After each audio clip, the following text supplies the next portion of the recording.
calon penumpang kereta api telah diberangkatkan. Kepadatan calon penumpang kereta api terjadi di stasiun Cirebon, Jawa Barat, Kamis pagi. Sebagian besar penumpang ini kembali ke Jakarta lantaran sudah mulai masuk kerja. Namun ada yang sengaja balik lebih awal karena sudah memesan tiket sejak jauh hari. Sementara dari data Humas PT KAI Daob 3 Cirebon, hari ini sedikitnya 10.000 lebih calon penumpang siap diberangkatkan menuju sejumlah stasiun di Daob 1 Jakarta. Kepadatan di stasiun Cirebon dipastikan masih terlihat hingga 3 hari ke depan. Sementara masih ada 10.000 tiket keberangkatan yang tersisa untuk tanggal 30 dan 31 Maret mendatang.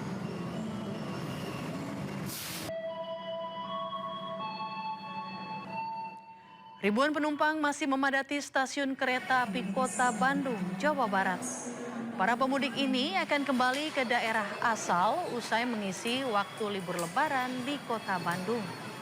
Dalam 2 hari terakhir, 26.000 penumpang diberangkatkan dari stasiun Daob 2 Bandung menuju ke Jakarta, Jawa Tengah, dan Jawa Timur.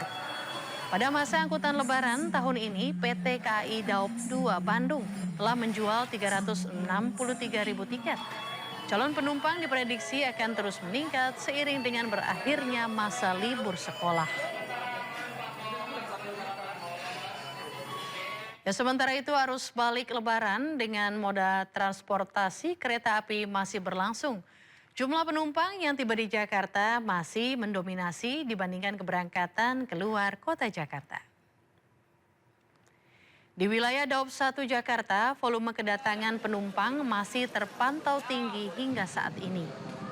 Awal arus balik, jumlah penumpang yang tiba bahkan sempat menembus lebih dari 53.000 orang dalam satu hari. Stasiun Pasar Senen menjadi salah satu titik terpadat kedatangan penumpang dari luar kota Jakarta maupun keluar kota Jakarta.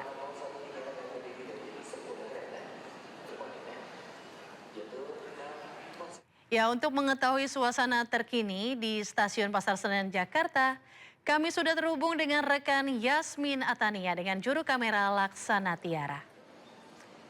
Halo, selamat pagi Yasmin. Bagaimana situasi terkini di sana? Apakah masih ramai para pemudik? Silakan laporan Anda. Ya, selamat siang Ayu dan juga pemirsa. Hingga saat ini situasi di Stasiun Pasar Senen Jakarta Pusat masih terpantau ramai. Berdasarkan informasi yang kami terima dari pihak KAI Daob 1 Jakarta, untuk hari ini akan ada lebih dari 52.000 penumpang yang tiba di wilayah Daob 1 Jakarta. Sementara untuk yang berangkat dari wilayah Daob 1 Jakarta, ini angkanya sekitar 33.000 penumpang. Terlihat di layar televisi saat ini adalah calon penumpang yang akan diberangkatkan ke sejumlah wilayah setelah momen Hari Raya Idul Fitri 1447 Hijriah. Ternyata ini masih lebih tinggi ya dibandingkan dengan penumpang yang akan berangkat tadi, kan 33.000 ini yang akan diberangkatkan, sementara yang akan tiba sebanyak lebih dari 52.000 orang. Terkait dengan puncak arus balik terjadi sendiri di wilayah KAI Daob 1 Jakarta, ini sudah terjadi pada tanggal 24 Maret, ada lebih dari 53.000 penumpang yang tiba di Jakarta. Untuk sebaran kedatangan sendiri, stasiun Pasar Senen inilah masih menjadi titik yang terpadat. Tercatat untuk hari ini ada sebanyak lebih dari 18.000 penumpang yang tiba di stasiun Pasar Senen. Sementara untuk di Stasiun Gambir ada lebih dari 15.000 penumpang. Mayoritas penumpang arus balik ini berasal dari sejumlah wilayah, baik itu di Jawa Barat, Jawa Tengah maupun Jawa Timur, seperti di wilayah Yogyakarta, Semarang, Surabaya, Purwokerto, dan juga Bandung. Terkait dengan arus balik di Jakarta ini sendiri diperkirakan masih akan berlangsung hingga pekan depan, mengingat masih tingginya antusiasme masyarakat yang akan kembali ke ibu kota untuk beraktivitas. Dari pihak KAI pun ini mengimbau bagi para calon penumpang untuk mematuhi arahan petugas di lapangan agar perjalanan dapat berjalan dengan aman dan juga lancar. Sekian Ayu. Ya, terima kasih rekan Yasmin Atania dan juru kamera Laksana Tiara telah melaporkan langsung dari Stasiun Pasar Senen Jakarta. Selamat kembali bertugas. Ya, pemirsa, seorang polisi di Yogyakarta jatuh pingsan dan meninggal dunia saat bertugas. Juga polisi tersebut kelelahan mengatur arus lalu lintas libur lebaran.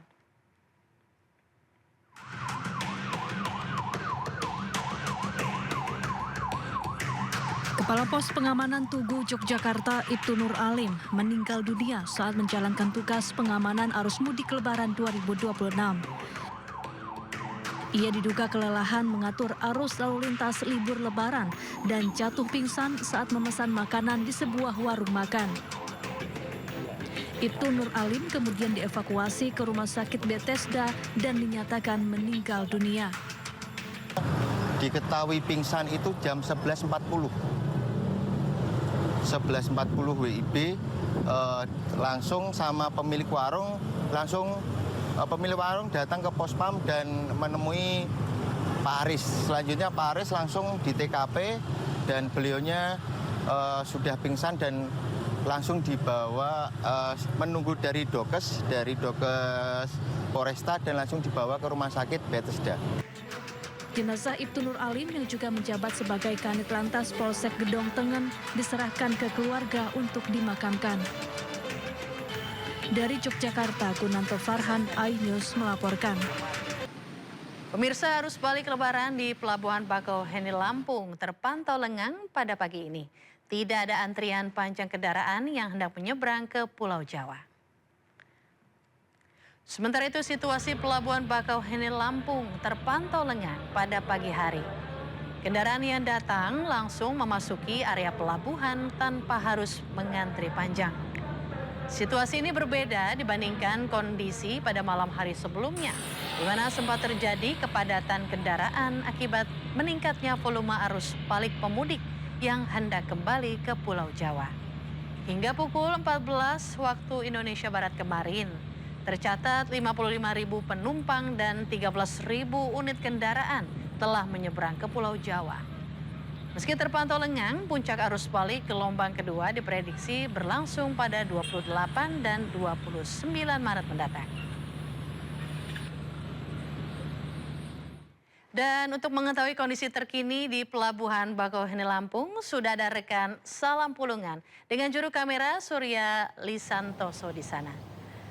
Halo, selamat siang, Salam. Bagaimana informasi arus balik di sana? Pagi ini apakah puncak balik sudah terlewati?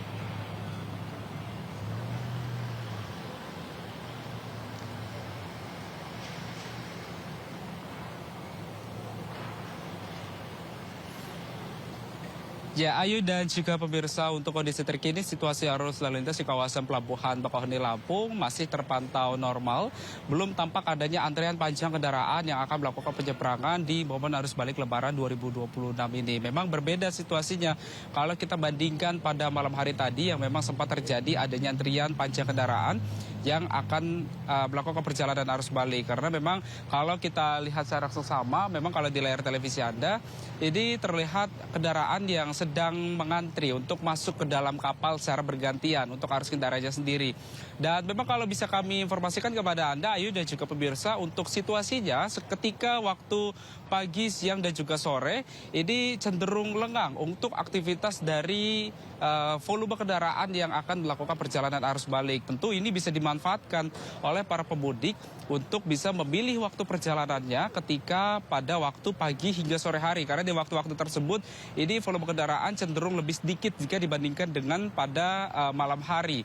Dan memang kalau dari informasi terakhir yang kami dapatkan dari pihak PT SDP, dari pukul 12 malam hari tadi hingga pukul 8 pagi ini tercatat ada lebih dari 26.000 penumpang yang sudah diberangkatkan menuju kembali ke Pulau Jawa di momen arus balik ini. Sementara untuk total kendaraan sendiri, ini dalam kurun waktu 8 jam ada 5.600 kendaraan yang sudah diberangkatkan kembali ke Pulau Jawa. Dan memang jumlah ini nantinya masih akan terus meningkat, mengingat memang kalau dari pantauan kami di lapangan, untuk volume kendaraan banyak yang meningkat ketika pada waktu gelap, terutama pada waktu malam hari, karena memang masyarakat ini nampaknya ingin menghindari panas terik matahari yang terjadi di Pelabuhan Bakauheni Lampung ataupun juga di Pelabuhan Merak Banten. Karena memang kalau dari pantauan kami di lapangan, suhu udara yang ada di kawasan pelabuhan ini bisa lebih dari 30 derajat Celcius, yang memang mengakibatkan masyarakat ini enggan untuk bisa keluar dari mobil karena memang situasinya ataupun juga kondisi di lapangan di kawasan Pelabuhan Bakauheni memang cukup cukup terik ketika pada waktu siang hari. Dan memang untuk mekanisme dari pemberlakuan rekayasa lalu lintas ini memang tidak jauh berbeda dengan penerapan yang dilakukan pada saat arus mudik di Pelabuhan Merak Banten beberapa waktu yang lalu. Nantinya juga akan ada seperti delaying system dan juga buffer zone yang tersedia di sejumlah rest area mulai dari kilometer 20B dan juga kilometer 49B, di mana nantinya pada di rest area tersebut dari aparat pihak kepolisian ini akan memberikan stiker berwarna hijau bagi kendaraan yang sudah memiliki tiket dan juga akan melakukan penyeberangan ke Pelabuhan Merak Banten. Sementara untuk kendaraan yang tidak ataupun juga belum mempunyai tiket dan juga tidak mengarah ke kawasan pelabuhan, ini akan diberikan stiker berwarna merah, sehingga dengan demikian ini bisa mengurai antrian kendaraan yang akan melakukan perjalanan menuju ke Pelabuhan Bakauheni Lampung. Dan memang untuk dari single tarif sendiri juga masih terus diberlakukan hingga hari Minggu mendatang, di mana nantinya untuk single tarif ini bisa meminimalisir ataupun juga mengurangi biaya perjalanan yang dilakukan oleh masyarakat melakukan perjalanan arus balik. Sementara untuk puncak arus balik sendiri di gelombang kedua akan terjadi pada tanggal 28 dan juga 29 Maret mendatang. Ayo. Ya baik, terima kasih Salam Pulungan dan juru kamera Suryali Santoso atas laporannya langsung dari Pelabuhan Bakauheni. Selamat bertugas kembali.